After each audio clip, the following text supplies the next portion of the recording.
Thank you, Magdalena, and thanks for inviting me to be here. And I hope I can spend the next 50 minutes to share some insights from the Sportswik journey.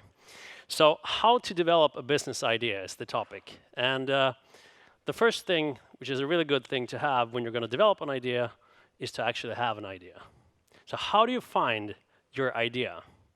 The way that the idea of Sportswik was born, I was in San Francisco at a big tech event. There was a lot of experienced VCs on stage, and they said, if you're going to do something and really succeed, you got to do what's in your heart. Because if you're only in for the money, and when things go tough, as they always do on a startup journey, there are easier ways to make money if you're good. So, if you do what's in your heart, you won't stop until the problem is solved. So I thought, what's in my heart? You know, that's sports. I used to be a semi-professional football player and spent a lot of years of my life with sport as my #1 priority. So a couple of analogs from other companies who were there, and on a early morning flight after a late night out in San Francisco, the whole idea of Sportswik just came. 18 pages of PowerPoint with all the features, all the business models, the team, everything. So I would say that the best way to find your idea is to go to yourself, go to your heart. What are your passions? What are the problems within your passions that you really want to solve? Because that's what's going to give you the start and enable you to spend all the time, money, blood, sweat, and tears that are required to actually take that idea into a company and achieve something with it. Okay. So you got your idea. What do? Lock yourself in for the next 5 years and don't tell anyone about the great thing that you just discovered. A lot of people think that if I'm the only person in the world who has this idea, that's how I can succeed. But I'm sorry to say, most often if you're the only person in the world who has seen this problem and try to solve it, chances are big that this is a problem not big enough for anyone who wants it solved. So try it out on people. You don't need to go into all the specifics of everything, but try it out on people as soon as possible. In various ways. Tell them about it, show them something. You don't have to go hire 5 coders to start doing something. Build a mock-up, use PowerPoint, Keynote, Smoke, mirrors, whatever, to make people understand the problem and how you can solve it, and figure out if they like it and if they think it's worth paying for. Okay, you got your idea. You're starting to test it on some people, and you look everywhere to find out, has anyone done it before? If they have, good. What can you do to make it better? But next step, being alone is never a good recipe on how to develop a business idea. So you need to find your co-founders, people who can complement yourself with skills that you don't have, people that you like to work with, that you can take a fight with and still be friends, because you're going to go through tough and good and bad times with your co-founders. So make sure that you choose them wisely. And usually, if you have a tech idea, you need to have business skills, design skills, and tech skills. If you fail on any of that, chances are really big, really hard for you to really be successful. So if you can, get your co-founders with all these 3 skills. Because from my experience, a lot of times the co-founders need to be able to take the idea, process, and the company forward by themselves, without any support, any money, or any help from anyone else. There will be times when you're down there, and if you cannot do that with your co-founder team, then chances are very big that you're going to stay down there. Okay, you got some co-founders, you got an idea, you've tried it out a bit. How do you get some resources to actually start working on it? In Umeå, there's a fantastic innovation support system. A lot of organizations, a lot of people who are there to support you, to question you, to help you move your idea and process forward. So use that. There's also, as we are an outside part of the EU, some soft funding that you can get. When we started, we were able to get almost 3 million SEK in various kinds of soft funding. But there is a catch-22 in this, because to get money, you need to have money. You will never get everything for free. So what we did, when I started Sportswik, I spent a couple of months doing consulting to get a couple of hundred SEK in there that we then could use for other types of funding. So how do you get that money? That's when you go and get your night job. Or you go to your family, the 3 Fs, the family, friends, and fools, who are willing to invest into your project before there's anything there. So get that and use the fantastic innovation support system that we have here in Umeå. Okay, we're getting some support. Maybe we got some funding. We can start using our time on working on the idea. But what is it that we should be doing in this stage? Question things, try to break things, invent new things that work better. A lot of times, what comes out of your idea, the product and the solution, is not very similar to the initial idea. Things move like this, and you need to be prepared to be working on one track, and you find out that didn't work. So we need to go this way for a while. And then maybe go back, because that was what working. When we've been hiring people, we've told them that this is how it works. When you're in a startup and you're working on an idea, you try to find solution, you test hypothesis, and then you move. So you need to be, if you're going to work in our company, you need to be prepared on that. You can be working on something for months, even a year, and put all your hard work and all your energy into this, and then we just decide to drop it because we're going another way. So question things and make sure, but don't lose focus on solving the problem. And I think that's another key. When the problem is in focus, when your passion for solving the problem is the most important thing, the process and the product and the way there is not super important. So you're trying out things, you're testing things, it's doing really pretty well. Then you can start thinking about scaling. And how do you scale things? The best way to scale, I would say, is to do it with money from your customers. Quite often, there's a fancy idea on getting venture capital. That's the main thing that I should do in running a startup. But there's no better way than having actual customers paying for your product and use that money to scale. But in various situations, you're not there. You require more resources, or you require things to do things faster. And then having investors is a very good idea. But choose them wisely, because these are people that you're going to work with for the rest of your company's life, quite often. So make sure they are people you want to work with. You don't want to have people in your board that you're not happy with. And also, to get that money, you need to understand how the investors work. What are the key performance indicators of an investor, a VC fund or an investment company, to make sure that what you're trying to do and your business is a fit with their model. So do a lot of investigation in people and also in business models of your investors. There are also other types of partners, strategic partners that you can work with.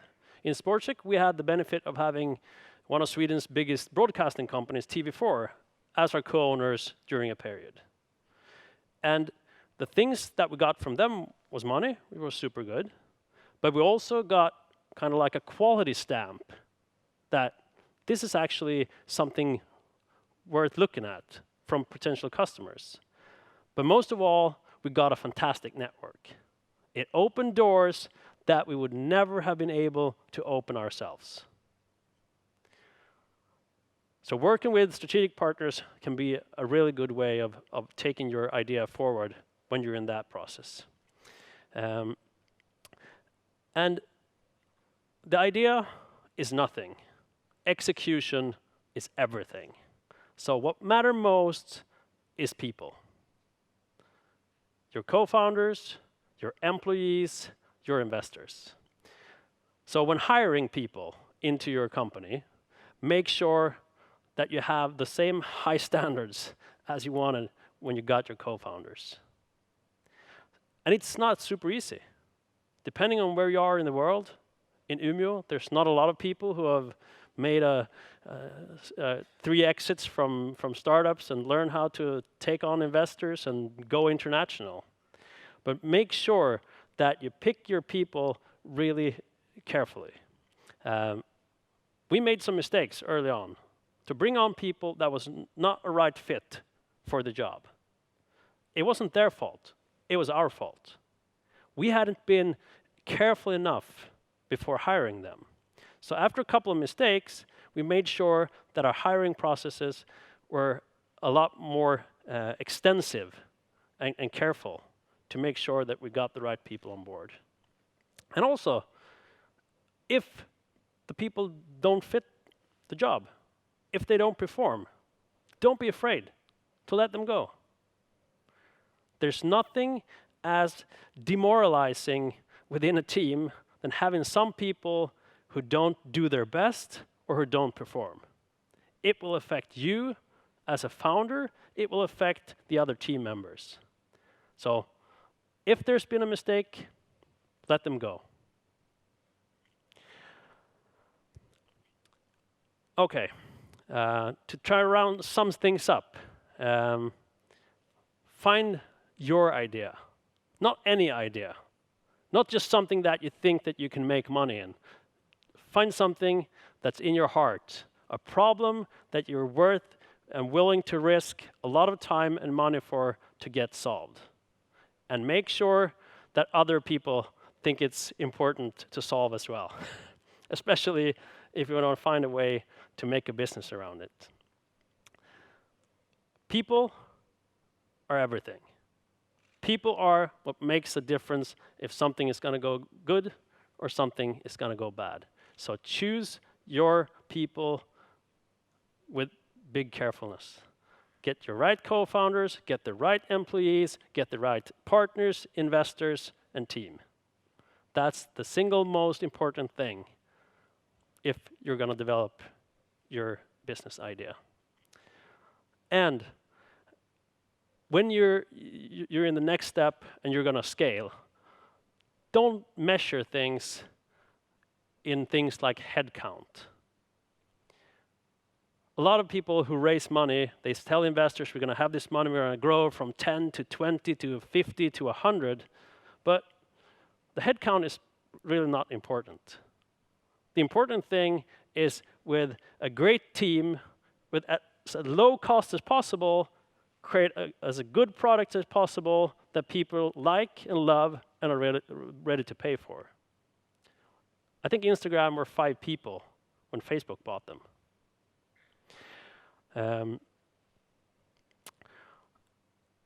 And I think that the number one thing that I want to try to give to everyone about how to develop your idea is the heart thing. I probably said that like 6 times now. Find the right one. And I think that's about what I'd like to talk about today. And thank you for having me.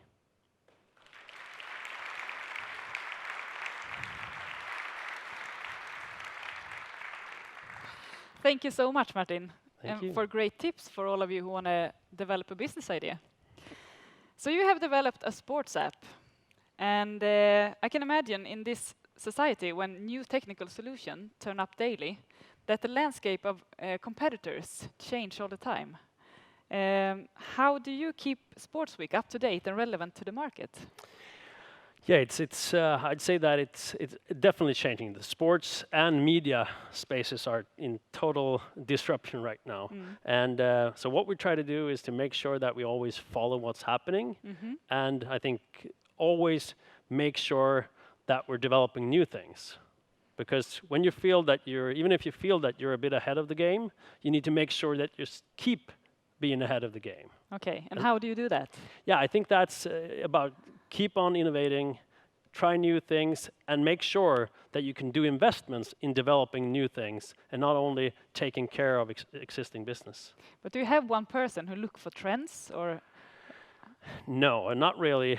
I wish we had yeah? more time to do that. But I think it's when you're super passionate and focused on trying to work on your thing, you kind of keep your eyes open all the time. Mm. You follow the right people on Twitter, and you read the right blogs and tech sites and sports sites, so you kind of get that feed in there all the time. Okay. So if you would try to look forward, how do you think your market will change in the future? I think when it comes to media, a lot of things will be automated. The way that we're doing it with our AI-based interview robot and things like that. So a Mm. lot of things will be automated, but I still think that having the human touch to it is super important because you can see when an article has been written by a robot or when there has been people involved. So trying to find that mix, and that's something that we're working really hard on achieving. Mm. And talking about changing, in our world, we talk a lot about pivoting, which means that you need to change because, yeah, you need to change. Did you end up in that kind of situation? Yeah, we actually did. We started off Sportswik as a consumer product. So Facebook for sports, for consumers, for teams to join in. And we realized that it was super hard and it required a lot of money to do something like that. So about a year ago, we came into a situation where we felt that we need to rethink. And so what we did, me, Stefan, and Peter, my co-founders, we just locked ourselves into a conference room at Sub 46 in Stockholm, actually, Okay. where we had a space by the time, and we really questioned everything, every assumption, everything we had been doing, just try to break everything down. Why are we doing this? Where are we headed? What works? What doesn't work? And where should we go? And that combined with some legal things, where the new copyright directives that come out of the EU, which will basically, it will change a lot of internet as we know it when it comes to linking to copyright content. And those things combined, we decided that let's switch this around. And that can be pretty hard when you have invested a lot of time in doing what you've been doing. You have investors who've put money in to follow that track. Yes, of course. Yeah. So it's not an easy thing to do, but in our case, we saw no other way of doing this. So either we would just give the money back that we had left, or we go this way. Okay. And it turns out this has been a fantastic way. Very good. How was the feeling? Did you feel you wanted to quit, or did you want to move forward? Yeah, I think that we always, sometimes, and that goes from a lot of points during the startup journey that you felt like, are we insane? Why are we doing this? Will this ever work? And that's, I think, is a good thing because it makes you question things. But again, if you care enough about solving the problem, you stay on track. And that was what we were doing. So with our new model where we license and white label our platform to federations and leagues and organizations in a more business to business side, we're starting to make money and we're still on the same track. Our mission of democratizing sports media coverage, we are much more closer to reaching that mission with this model than we did with the other one. Yeah, I think you're really brave that did that big change. And you also talk about that it's really important to surround yourself with great people. Yep. What's extra important to you when you recruit a new team member? I think most of all is the drive, the motivation, because things change, settings change, technology change, but if you're really interested in learning new things and developing and growing yourself in the company, I think that's the number one quality that you need. Of course, you need to be able to work with other people in the team, but on the other hand, you can also have different personalities, and that's not a big problem. So I think the drive, the motivation, and also that people are interested in solving the problem. Because otherwise, they will probably go down and let it go too early as well. I see. Thank you very much, Martin. Give him a big applause. Thank you.